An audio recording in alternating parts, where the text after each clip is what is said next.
joke. Okay, so the anthropometric assessments, body fat percentage, resting heart rate, blood pressure, circumferences, all those things. It's a very detailed sort of assessment here. Now, each person's going to get a different setup.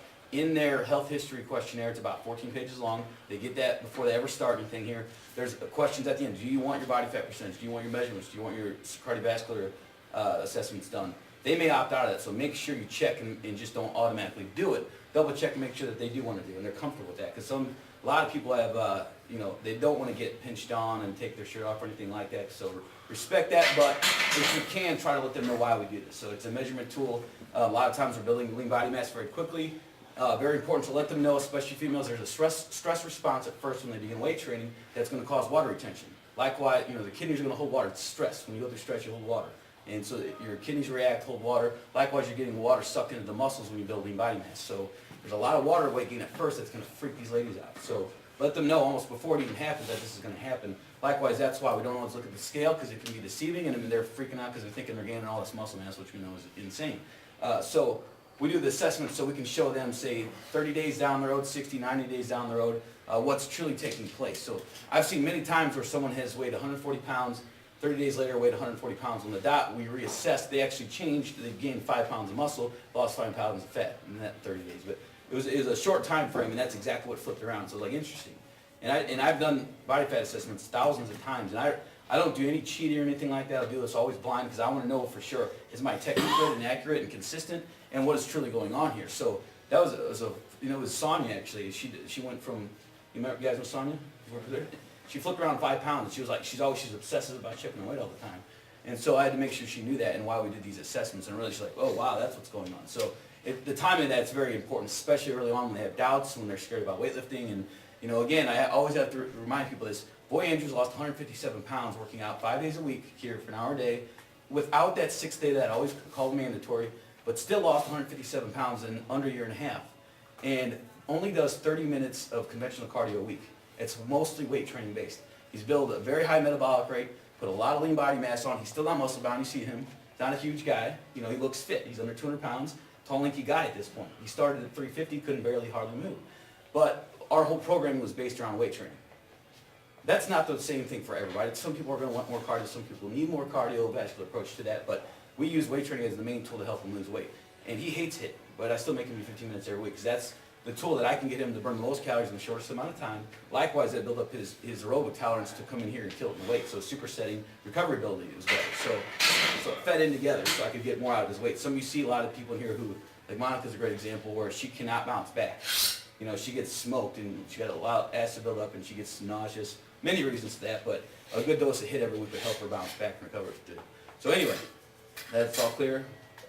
So backing up, why is that important? So when they see muscle gain early on, they're not freaking out thinking they're going to be Arnold Schwarzenegger, and they all say, I don't want to be Arnold starting anymore. And I say, well, ha ha ha, don't take steroids. The female, you guys seen Dina, you can always point her and use her as an example. It's very rare, and yes, she's abused steroids for over 10 years. So there it is. Likewise, it's not that easy to gain muscle. You guys all know that. These females are not going to come in there and gain 20 pounds of muscle. So you got to help them break that paradigm out of their head. So that tangent out of the way. I like to do this by the 3rd day. So why? Because after the 3rd day, the 3rd day is usually in the 1st week. And likewise, if you don't get it done by the 3rd day, it never happens, because it keeps getting pushed off and pushed off. Like Jay, for example, is going to get pushed off, and it's never going to happen. That's not the first time that's ever happened. So you just gotta have to put your foot down and say, let's just get this out of the way. We're going to cut 15 minutes out of the workout today, and you're better off in the first 3, because that's when you're generally going to get 1 to 2 sets out of them. They're still in that learning curve phase, and you still don't need a ton of volume to get a good workout out of them. So you might as well plan it in those first 3 days.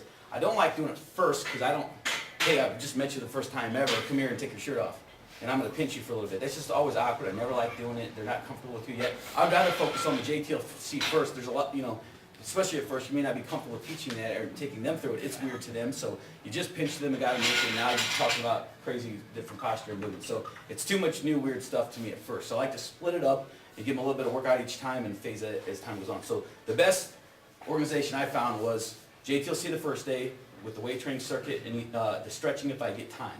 But I'm explaining how everything's going to break down and go over time. So I'm telling them, we'll do the stretching next time if we have time, because they'll be wondering, well, we have to stretch, what's going on? So I try to tell them that the first day so they know what's coming. The second day, if I didn't get time to get the stretching in because I was elaborate on the JTLC, I will make sure I get the JTLC done faster, but a quick review on day 2, the weights in for day 2, and then third we'll go over the stretching and I can take my time and not be rushed there.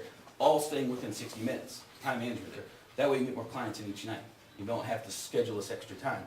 Likewise, the third day, you can then tell them, hey, things are going great, you built a rapport, now you can get naked with each other. Well, keep your shirt on. But you get the point. So by the third day, you can plan. Plan to tell them, say, look, I need you. Please be here on time. Do not start your warm up first, because I need you for your resting heart rate to not. First of all, not to get your heart rate and blood pressure moving. Secondly, I don't want you sweating because we're doing your skin folds. You start sweating, your skin turgor builds, your skin gets fatter, and their percentage is going to read higher because their skin's thicker. So you don't want any of that to happen. So they have to get here and sit first, and likewise bring the proper attire to strip down. So if they wear pants all the time, it's going to be hard to get that thigh. It's going to bind up and constrict. They wear long sleeve shirts or anything like that. If they need to wear a sports bra, whatever the case may be.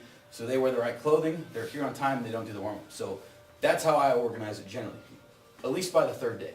So that should be in the first week. So that being said, then like I said, you want to tell them, don't work out, don't smoke, don't drink, all those normal things. Caffeine's not good to have before skin fold assessment. It can dehydrate the skin and inaccurately cause it to read lower. And we obviously don't want it to read low inaccurately the first day, because the next time we do it and it's off and they have lost body fat, you just lost the job. So be smart there. So there's some of those things you want to be wary of as you go through this. Now, how many of you guys are comfortable with Jackson Pollock's body fat percentage? Comfortable? So what have you guys typically used? 3 site, 7 site? 7? Okay, cool.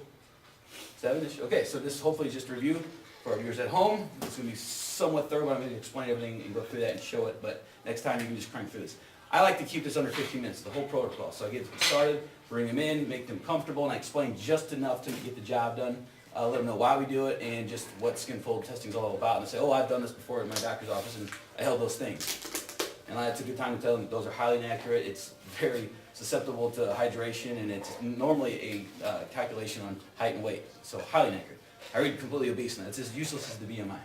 So that's why I got BMI on here, just so we look health and professional and whatnot. And then the doctors come in, oh, BMI, great. So whatever. Why is it useless? Okay, obviously, lean body mass skews it in obese.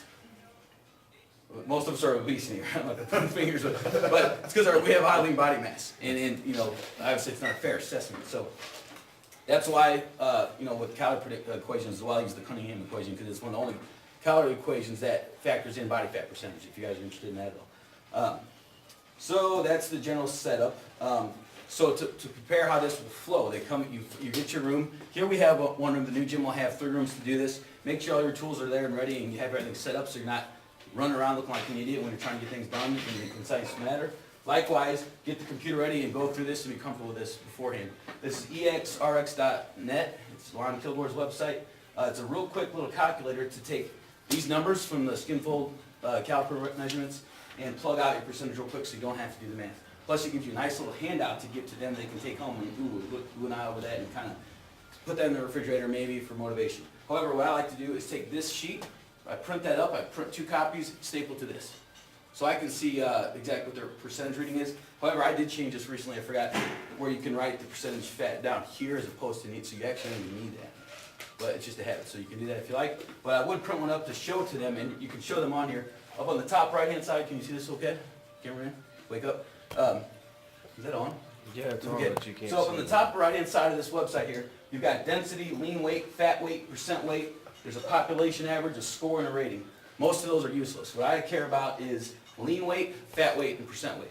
So how much lean body mass are we working with, how much fat mass, and what is the percent mass. So that's all that, who cares about the population, blah, blah, blah. There's a lot of other useless information, density, they don't care. How much fat do you have to lose? How much muscle do you have? Can we add on top of that? Keep it simple. Don't make them cry about it, but if you need to send a message to them, here's where your percentage is, here's what we're going to do. We're going to build some muscle to increase your metabolic rate. So every pound of lean body mass you build, you burn an extra 50 calories a day sitting down.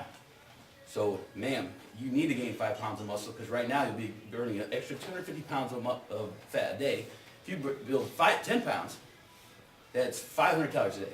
That's 5 miles of running a day just from lifting weights. So 10 pounds of muscle, you spread it throughout your body. It doesn't look like much. It really doesn't. For some people, Todd throws it on, you'll notice it maybe because he's got so much going on already. But well, it's backwards. You won't notice on him because he's so big already, but on the female, still, she's gonna think she's Arnold. You know, it's going in the stomach, the core, the legs, arms, it's spread out, so it's not like 20 pounds of muscle, 30 pounds, you get the point. However, she's burning 500 calories of fat per day, so she's leaning up and toning up. That's what muscle tone is. So she's building lean body mass. She's not lean under there. Unless you go real deep and, you know, heroin thin. What's Sauce Lady? Heroin thin? Oh, Alex and Mace. No, shouldn't say that. We'll edit that out. But she had this, like, you know, celebrity, like, I drink, you know, Jack Daniels for dinner sort of look, and was just hard looking. She had some muscle definition because she was emaciated and dying. Ate 500 calories a day on top of that. That's not healthy. Anyway, explain that to him and why muscle should be going up, fat's going down, and how this is going to unfold, because this happens routinely, especially if you follow this program again. So that's the sheet there. Now, they come in, you get this started, you bring them into the room. Nathan, have a seat. Go ahead and so for the resting heart rate, we need him resting. So I like to have him come in immediately and sit and start resting. So he came off the street, he might be late, he might have traffic, he might have road rage, who knows? And he might be very wound up. So I want him to relax and get his heart rate and blood pressure down to normal. By the book, I think it's 5 minutes or whatever to let him sit resting to get down there. We'll see how it goes. He might have a white coat effect going on, he might be freaked out that he's getting measured, blah, blah, blah. So I'll let that tease out, then go. So I used to do this normal cuff and whatnot just to look fancy, and so that, you know, I use a blood pressure cuff, blah, blah, blah, and it sort of brought up that medical effect and feel to this. It takes too much damn time, and it's too inaccurate for me. I'm more comfortable with this, plus it gives you resting heart rate, and it saves you time. So you're getting two measurements at once, and now we have, all you have to do is hit start. This is a smaller cuff that came with this machine. You know, it goes up to 17 inches and below. The important thing with this, if this is not lined up between the two lines, it's going to read inaccurately. This has my blood pressure like 300 because it's too small. So you need to make sure you have the right size cuff for the person. I would say most of the time that this one is going to fit most of our clients if they have obesity or if they have, you know, their larger size arms. Some females this might work. But let's go with this, especially for Nathan. So this, all you have to do, there's a little plug on this. Flip this out, make sure it's airtight, otherwise it will read in air. So you got to make sure it's all tight and fast in there. This will be close by. So he's sitting, he's resting. Basically the arm should be about heart level or so. I want him to rest it on the table there. Palm up. It actually does not matter which side it is. You can do both sides if you're really concerned about it. On body fat percentage, we're going to do everything on the right side of the body. This, it does not matter exactly. Unless he's like, there will be different vasculature in the body. If he's like a competitive arm wrestler or something, he might have different vein networks in that arm. But unless he has got some kind of weird profession, both arms should be about the same. The blood pressure should be shifted.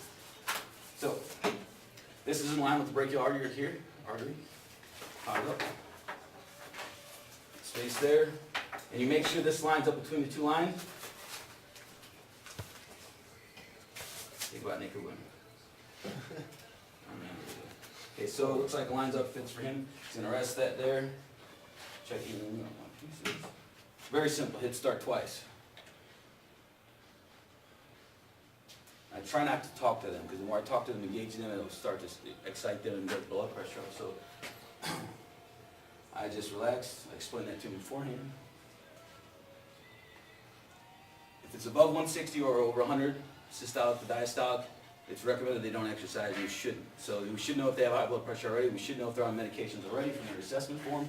Check into that. If they're reading high, we do not diagnose that they have hypertension. We say you should go see your doctor about this before you begin an exercise program. They should anyway. That's part of our Part Q assessment form.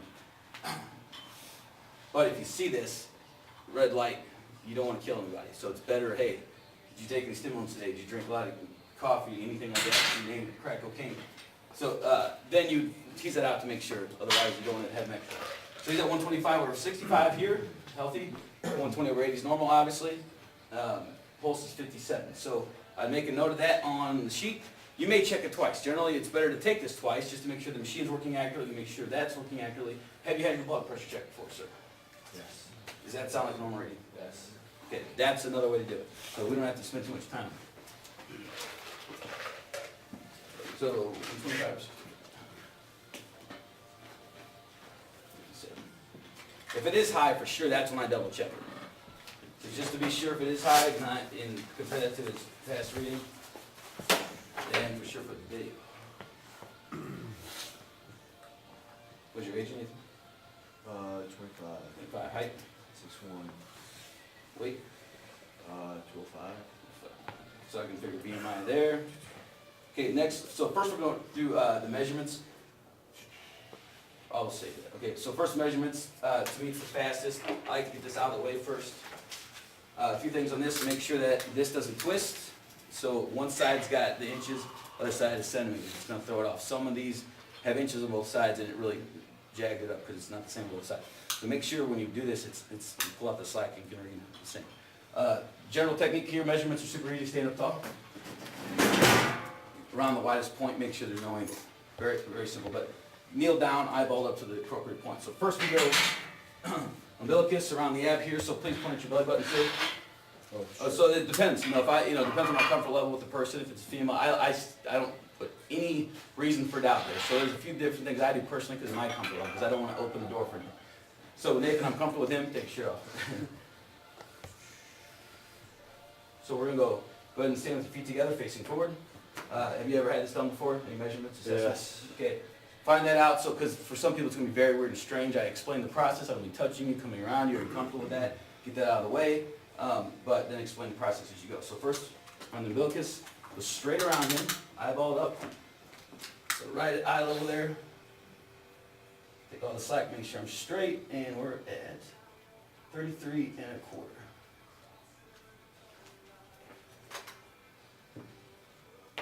Okay, next, waist, narrowest. Narrowest part of the waist, that's a lot of area we could select from there. So it's actually between the belly button and the nipple, the narrowest part, eyeball it up.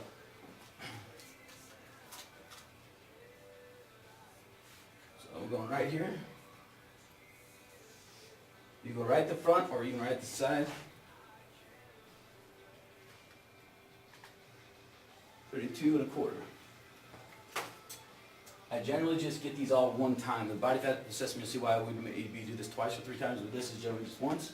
It's hard to mess this up. Hips, I'll go right around the hip joint or right around the greater trochanter there, the widest part as well. Okay, so I'm just going to go right around the hip with bones, your feet straight down. So right around the hip bones there, we're going to feel that out, palpate that.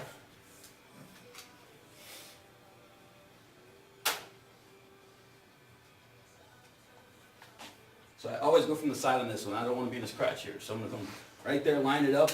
Make sure I'm not crushing them there. Make sure I'm around the butt accurately there. I'm not going at a line or anything. Nice and straight. Pull it tight.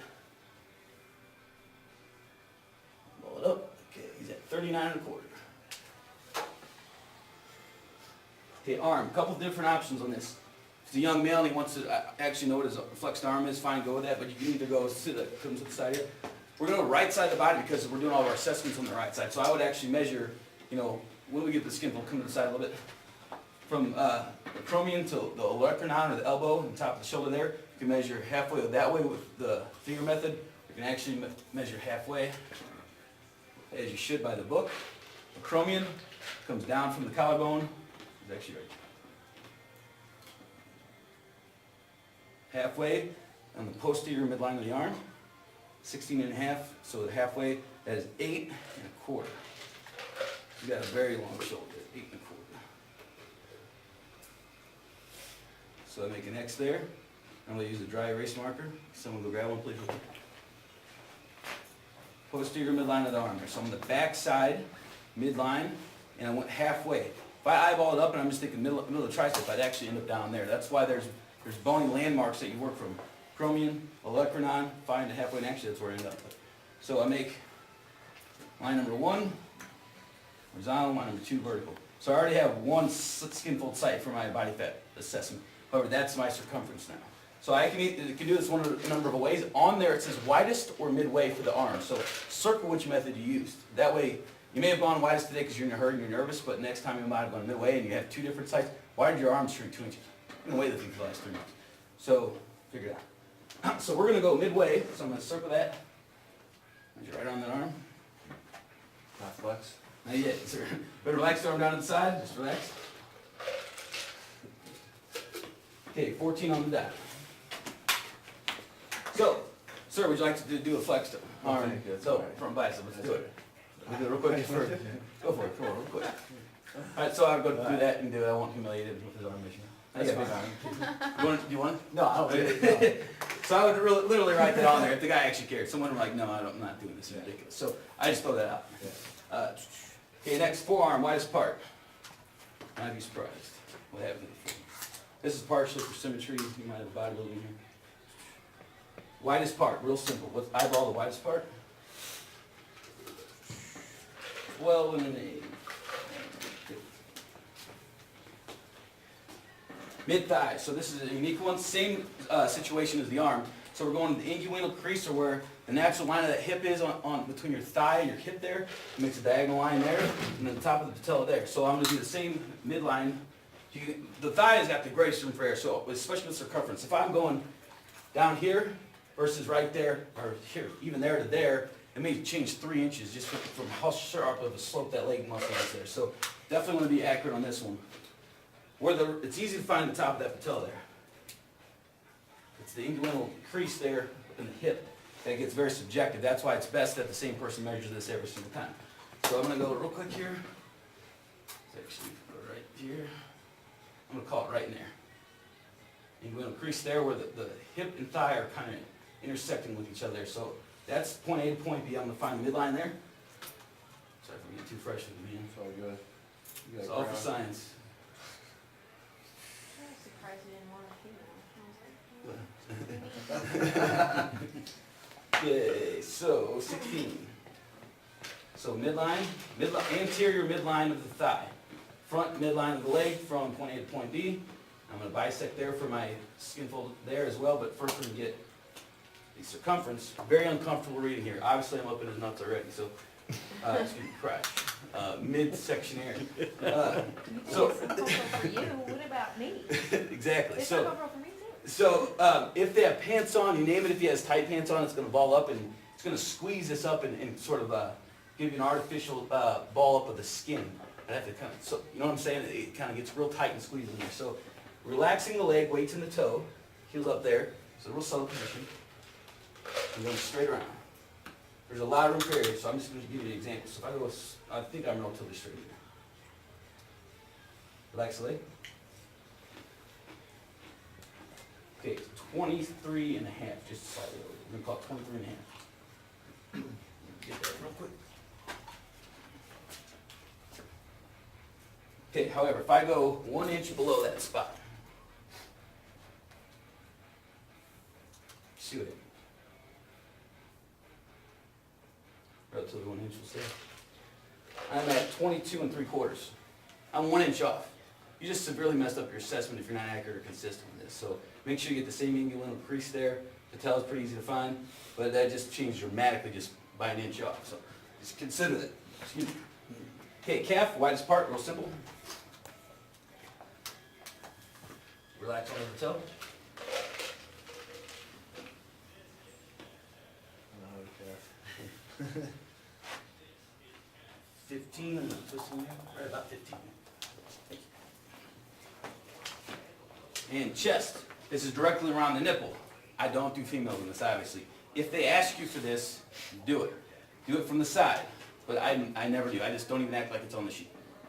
I am not going there. For males, they obviously want to know this because their chest musculature is going to increase, so whereas their lats, so they definitely want to know this. So definitely men.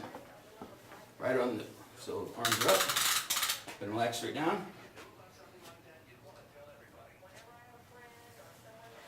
Hold your nipples. You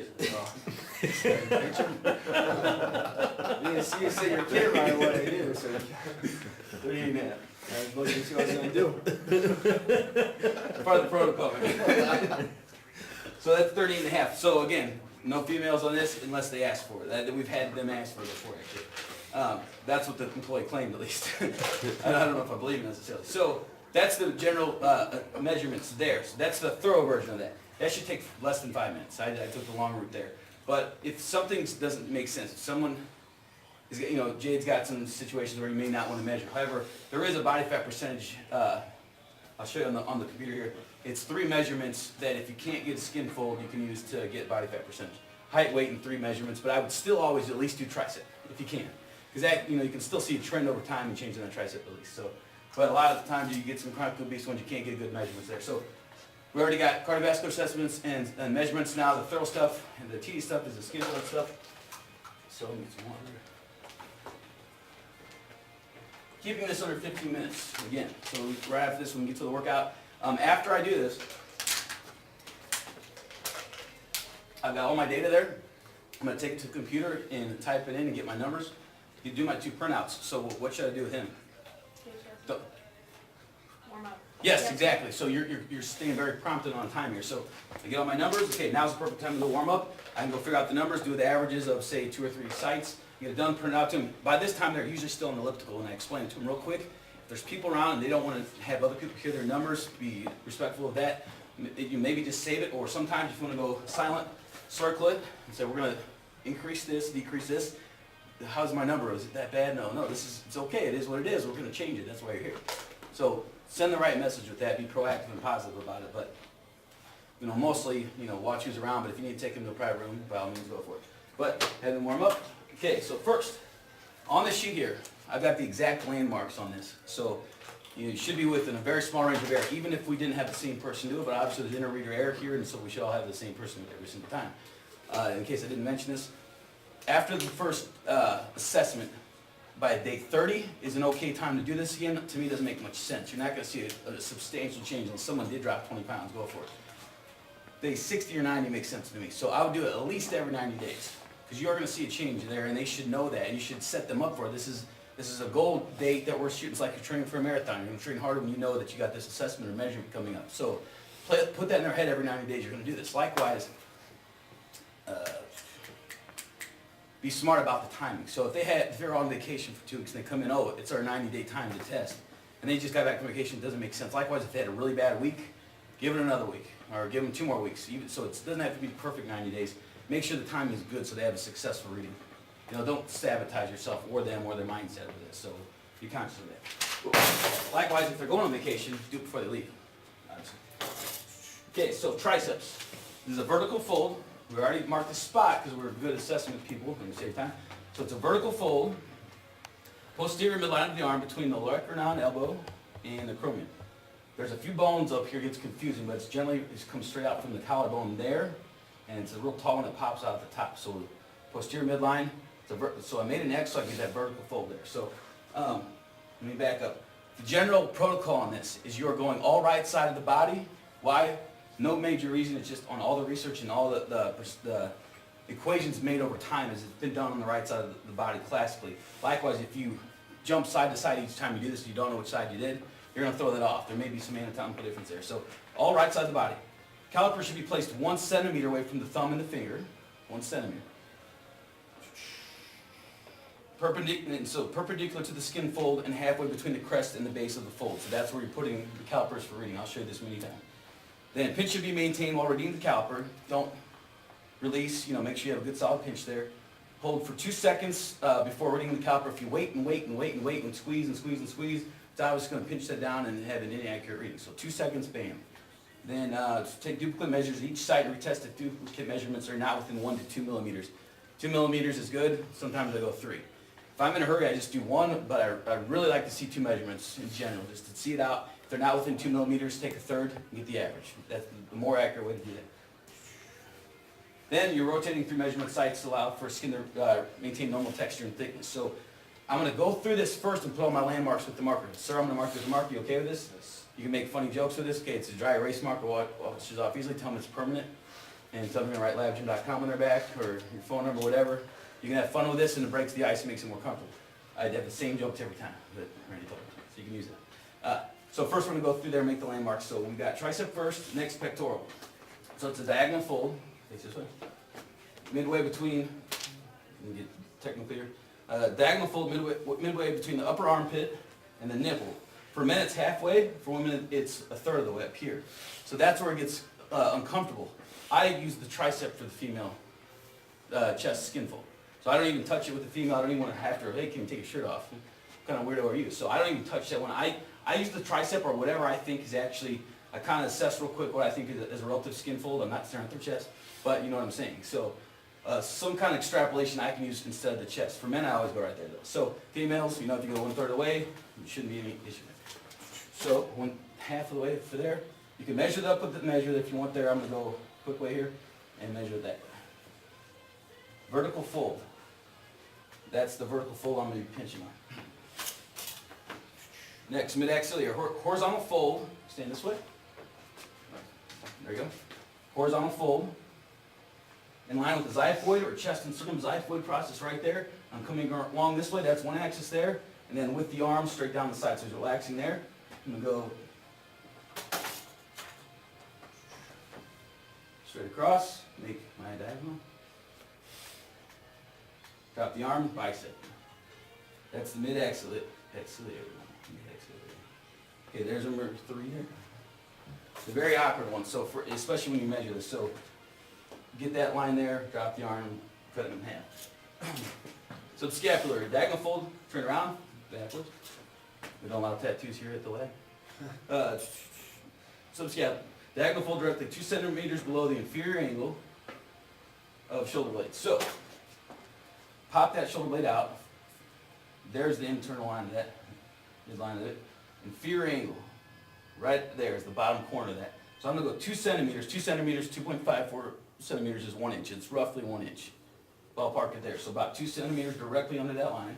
Diagonal fold.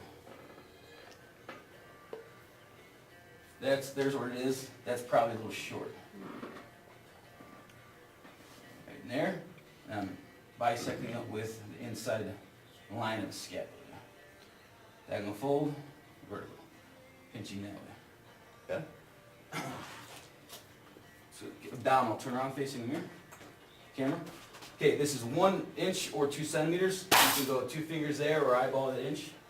Vertical fold, bam, bam. Real simple. Super iliac. Diagonal fold directly above the iliac crest in line with the arm and mid-axillary line. So turn this way. See the natural line of his iliac there? You're going to drop the arm, just like we did for the mid-axillary. Natural line, directly in line with it. Just trace that line there. See how it's going diagonal down? Bicep. Straight down. Is that tickle? I'm tickling from behind you, man. Okay, so there's the line there. Got a natural line going there. That's actually a diagonal line, so I'm actually going to, that's why I would take that line. I'm going to go diagonal with this line here, actually. I'm not going vertical. Then super like thigh. So we already took that one, I believe. So just to review, you went with crease, top of the patella, midline. We measure it up and get that line. Bam. This is the most painful one right there. So we also have calf and bicep on here. Don't worry about that. That's for something else that we might do down the road. More a thorough assessment, but don't worry about it. Calf is generally the inside angle of the calf there. It's a very hard one to find in the spot. Bicep, middle of the bicep, basically. So just like the tricep. So I've got my sights. That's the weirdest and longest part of this. I explained them. I'm going to pinch you for 2 seconds, hold, get my measurement.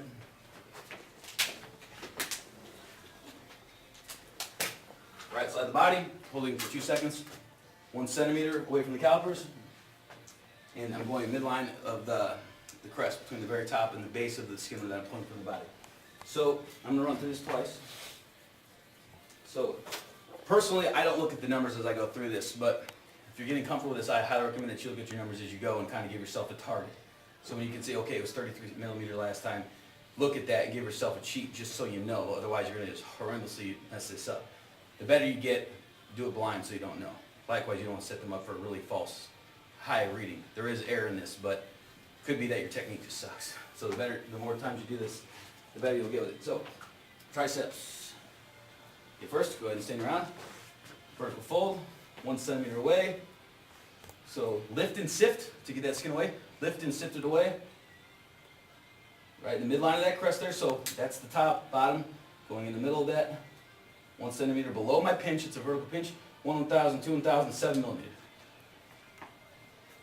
Pectoral. Turn around, please. And I usually, if you're in a tight area here, I'm actually turning around and cueing him more to move so I don't have to run all over the place and I'm sweating and out of breath. Yep. This way. The other way. There you go. Right there. Just? Okay, so we already got a spot there. That's a vertical pinch there. I'm actually going to have him relax there. It's stretching the skin out. It's going to skew it. So 1 centimeter above, midline. 1/1000, 2/1005. Mid-exhale. Raise the arm first. I get them to open the arm first, but then this is an awkward one because we're stretching the skin here, so I get them to raise it. I find my spot. I'm grabbing above that to give you that centimeter marker. That's why I'm grabbing above. So I can get right on there. Go ahead and drop the arm. 1 1,000, 2 1,000, 7.5. Till that worked, it took the stretch out. Subscapula, go ahead and turn around. Okay, got our diagonal pinch there. So I'm actually going with this line here. So 1 1,000, 2 1,000, 9. Abdomen, turn around. Facing here. Vertical fold.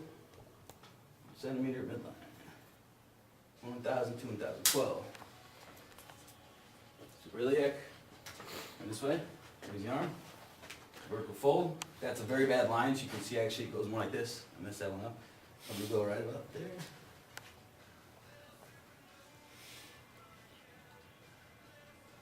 One 1,000, 2 1,000, 11.5. Quadriceps thigh. Turn this way. If you want to get them to take the weight out of their leg, toes up, knees bent, this is generally very painful. It's really tight in there, and depending on how fat or muscular the leg is, let them know that. Sorry, because they're going to be wincing already. Lift and sift. And 1 1,000, 2 1,000, 9.5. So those are my first readings. He's a very lean guy. These are probably going to be damn accurate. Hopefully I don't miss within 2 millimeters. Heavier they are, the more range of air there's going to be. You get these really big rolls here. Chris, I can show you. You get these really fat rolls, so you don't know where to go exactly and what's the midline. So it's just like on the leg house off a little bit. It's actually going to lead to a lot of air. So give yourself that benefit of the doubt when you're within 2 millimeters off. Okay, so back through it, rotating through, letting the sights all heal back to normal. 7 on the triceps. So see what I just did? I have a target. So at first I'm new at this. I'm going to actually give myself, okay, 7. I'm not going to say it out loud so they don't realize that I'm cheating this a little bit. But keep that in your head or go blind. And I have to look anyway because I don't memorize this order. So I'm looking at the sheet anyway. So 1 centimeter away, lift and sift, 1 1,000, 2 1,000, 8. Chest. Internal thought, it's 5.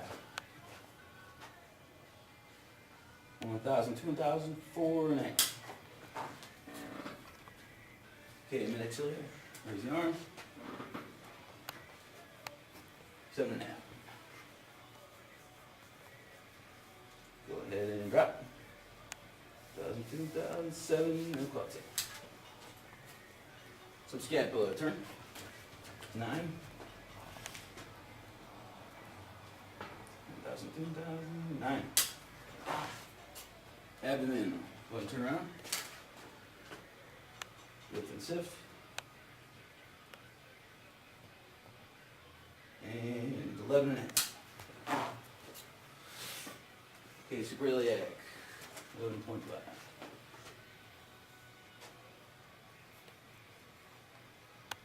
$1,000, 2, 1,012. And this is always something for them to go explain to their spouse what the hell happened to them today. So, go ahead and raise the leg and the knee. It's good to have them ask to pull their pants up so you're not just ripping their clothes off.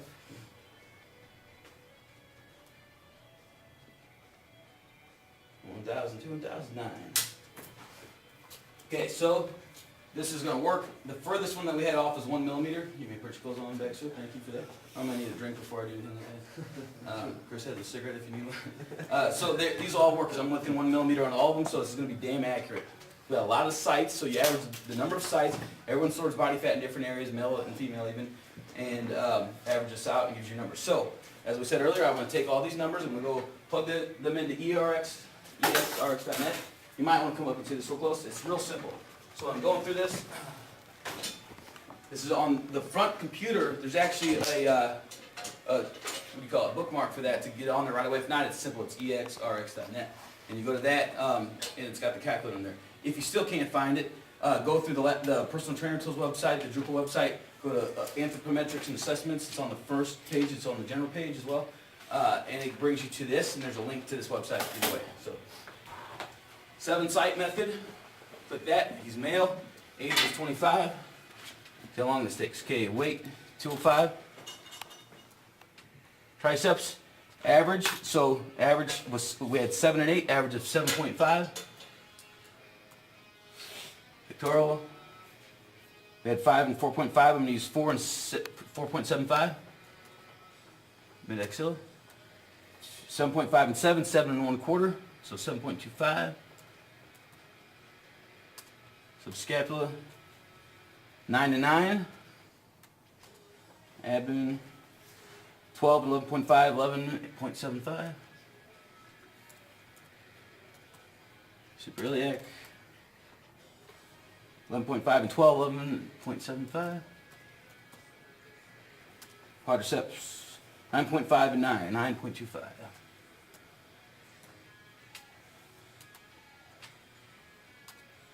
All right, Nathan, 8.2% body fat, very nice. Generally under 10% for males, you start seeing abdomen and six-pack muscle. So that's something you may tell them if they have a goal in mind. With females, I think it's around 16. I don't know about that. 16-ish, lower. No, probably a little higher. Even higher, so 18.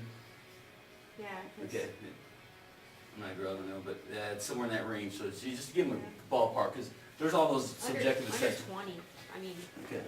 All right. So it's just something to give them a shot to shoot for. You know, if they're wanting to take it that far, that athletic sort of body fat percentage. So anyway, I've got this printout. I can print this out, and then lean weight, fat weight, percent fat. So Nathan's only has 16.89 pounds of fat in his body.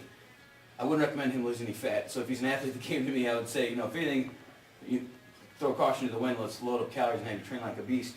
You know, if we get too low, it's going to mess up his androgen levels. Who knows? And you know, fat padding between his joints, ribs, you name it, brain. What's that? Like shit. Right, exactly. So, awesome percentage. That's why I picked you. 'Cause I knew it would well. And the lean weight is 188 pounds of lean weight. So he may come in and say he wants to put on 10 pounds of lean mass.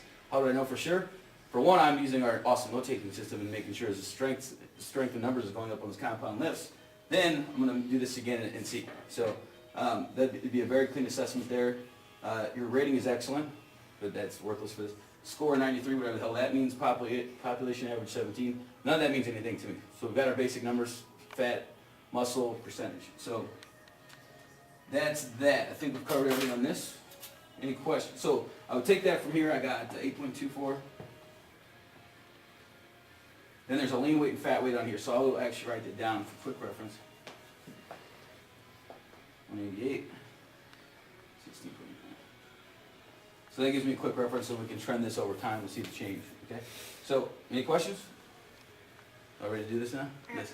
Well, just kind of one question with your females, like, because I've had a couple of females, especially if their reading is lower. If it's higher, they're just like, they want to be anything lower. But if it's lower, say it's like 20 and they start to get like, I want to be 15 or Right. this and that, and start getting into like the danger zones. It depends on who it is and... Well, obviously not like a Dina or like, you know, Right, if they're, exactly. I mean, if they're like bodybuilding or they're powerlifting or whatever, that's different. But So generally the way I would treat that, probably to keep it from making, you know, ruffling anyone's feathers too much, I'd probably bring them behind closed doors. If you're comfortable doing it, I would have that conversation on why this is dangerous. You know, what are the secondary factors that might occur with this? Why we don't want to do that? Again, exceptions would be Dina, maybe you know, Division I athlete, yada yada. But who knows? Is there an eating disorder involved? What's that mindset? Anorexia athletico, you know, all those different disorders. Generally, that falls in the dietitian's lap a lot. So they'll actually see that, and I dealt a lot with that. But what I would do normally, if it's an eating disorder or anything like that, I send them to a psychotherapist, psychiatrist. That's psychotherapy. I'm not touching that. So what our legal role then would be to get them psychotherapy while I teach them normal healthy habits. We teach them normal exercise and healthy habits there, so that way they are getting the help they need in conjunction with a whole allied health care team. So first of all would be making a note of that. And you may say something and be like, well, screw you, I want this anyway. So it's hard to break into that mindset, and that's why I would send them to the professional. If they take well to that and you can kind of sell them on the idea why that's not a good body fat percentage, awesome. If they follow your lead there and your expertise there, awesome. But then I would just bring that up, you know. you don't recommend any lower than what for someone? Well, you know, I don't who's have any not- cutoff for anyone necessarily. Okay. You know, it depends on the time and place and person. So I would go to the normal, you know, if it's a normal population, you know, or normal female who's just trying to be healthy, yeah, I'd follow the charts. I don't have a specific number set in stone. I would look at those levels that are, okay, below this you're losing the essential fat. For males, it's 3% below. And females, I always forget. I think it's around, It's like 12. is it around 12? It sounds right. Most black people get on stage about 12. Okay, so, yeah, you know, I would give them the normal, general, you know, this is your essential fat, this is why you need it, you might not have a cycle anymore, you know, so I would have that conversation to explain that, but again, who knows if they're gonna hear it at all or not, and then take the appropriate steps. getting the counseling. I definitely want to know about it, so we can Yeah. kind of have a dual approach in there. You're not alone there, and I kind of don't know what's going on. So, but then that would be the best way to make that decision, because it's going to be person by person. But again, if it's, Todd's going to be doing a show, he wants to get under 3%, he could get two shits about the fat between his kneecaps. Right? So when it comes, because we do see those extremes. We see those people like Dina, she wants to be the top 10 in the world in bodybuilding.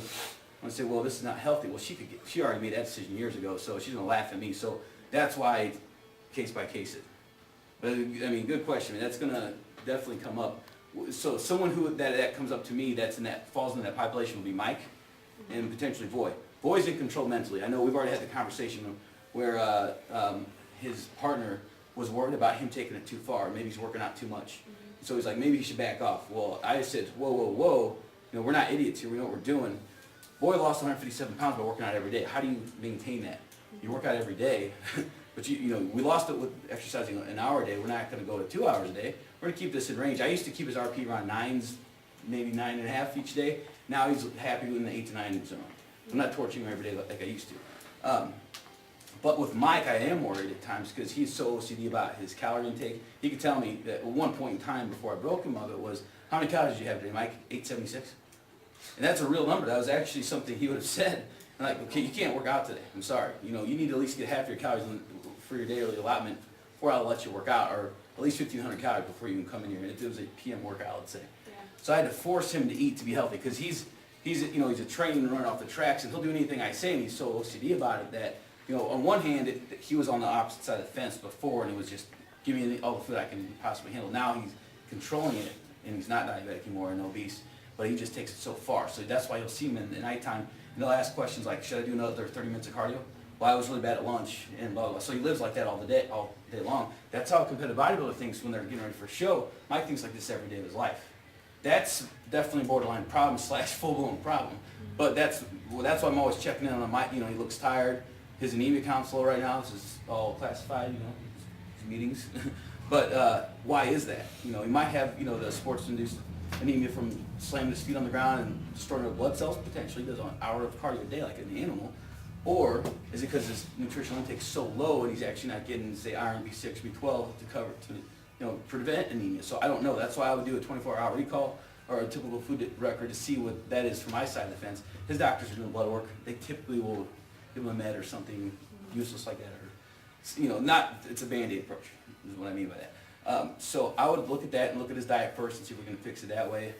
But yada, yada, yada. Bottom line, the reason why humans have those problems is because he's OCD and restricting severely with his calorie intake. He trains an hour every single day with weights, and he does an hour of cardio every day, training like an in-season bodybuilder. That's a lot, but I'd rather see that than what he was before.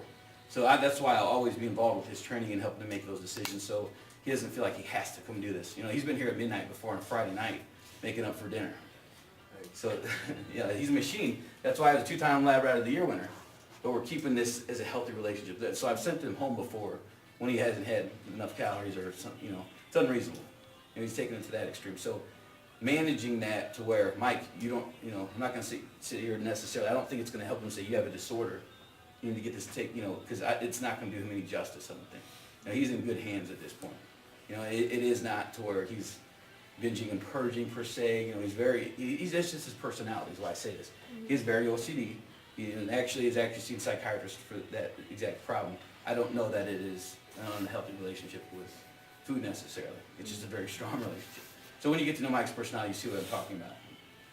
Yeah. He's a bit of an obscure guy, but no, I think